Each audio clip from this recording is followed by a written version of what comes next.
Elle a gâché sa vie. C'est ce qu'on dit quand une fille tombe enceinte alors qu'elle est encore très jeune. Pourtant, la Pancogène 2 vient de se terminer ici au Burundi, à Bujumbura, avec une autre promesse, celle de la seconde chance. Bonjour, je suis avec Madame Rosa, représentante de UNFPA auprès de l'Union africaine et de l'UNECA. Bonjour Madame Rose. Bonjour Marjolaine. Presque tous les pays ont remplacé l'exclusion des filles par des politiques de réentrée à l'école. C'est super sur le papier, mais je me demandais, pendant la conférence, il y a une phrase qui m'a marquée. Vous avez dit « Le droit au retour se traduit rarement par la capacité de rester ». Pourquoi? Parce qu'en fait, les politiques Marjolaine ne sont pas en place. Sur le papier, ça peut être très joli, mais en même temps, quand une jeune fille décide de retourner à l'école après sa grossesse, elle a d'abord le côté psychologique, donc il lui faut un support psychologique. Il lui faut trouver quelqu'un pour garder son enfant. Est-ce que nos gouvernements ont mis en place des politiques pour que des garderies soient prêtes de l'école? Peut-être qu'elle n'a pas envie de retourner à l'école de 8h à 17h. Est-ce qu'on peut lui permettre d'étudier en ligne ou de trouver un autre système pour qu'elle puisse s'occuper de son enfant et en même temps continuer à étudier? Je pense aussi que pour dépasser ces tabous, UNFPA aussi travaille sur ce volet. Donc je voulais savoir quelles sont les solutions qui sont mises en place. Il y a une solution que j'ai trouvée vraiment surprenante, utiliser l'intelligence artificielle et le divertissement éducatif. Donc comment ces outils peuvent vraiment permettre à la fille de revenir à l'école. Donc comment on lit ces deux concepts? Oui.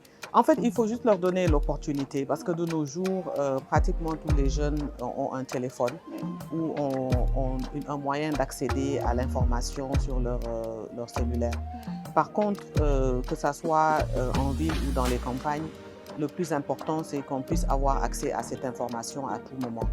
Et donc, le FUNIAP, le UNFPA, avec ses partenaires, essaie de trouver des systèmes où nous avons des applications où les jeunes filles peuvent avoir accès à des informations, qu'elles soient connectées ou pas. Et ça, c'est le plus important. Deuxièmement, il faut aussi comprendre qu'apprendre ne veut pas tout le temps dire être sur un banc d'école.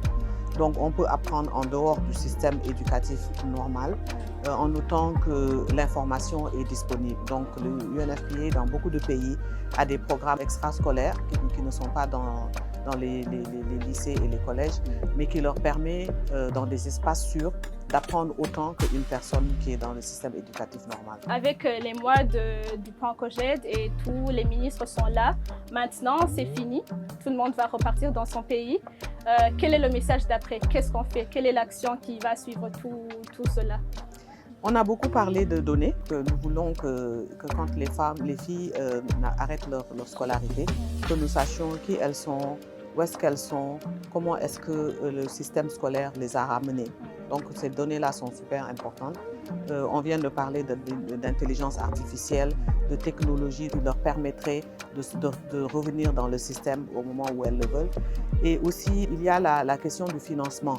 C'est important de trouver les ressources nécessaires dans le budget du gouvernement pour être sûr que ces filles qui n'ont pas eu l'opportunité de continuer leurs études au bon moment puissent revenir et qu'elles trouvent, comme on a dit, une garderie, un support psychologique et tout un système qui est mis en place par un gouvernement pour qu'elles puissent réussir. Donc, pour finir, quel serait votre message? Pour les jeunes filles, oui.